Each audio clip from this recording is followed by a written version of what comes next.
And if you are not somebody who's very interested in smell, but you are somebody who's interested in making your brain work better, learning faster, remembering more things, this next little segment is for you, because it turns out that how you smell, meaning the act of smelling, not how good or bad you smell, but the act of smelling, sniffing and inhalation powerfully impacts how your brain functions and what you can learn and what you can't learn.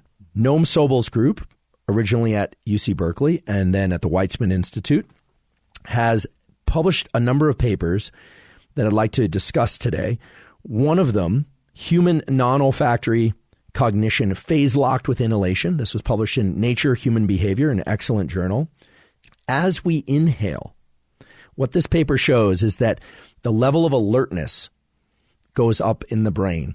And this makes sense because as the most primitive and primordial sense by which we interact with our environment and bring chemicals into our system and detect our environment, inhaling is a cue for the rest of the brain to essentially to pay attention to what's happening, not just to the odors. And as the name of this paper suggests, human non-olfactory cognition, phase locked with inhalation. What that means is that the act of inhaling itself wakes up the brain. It's not about what you're perceiving or what you're smelling.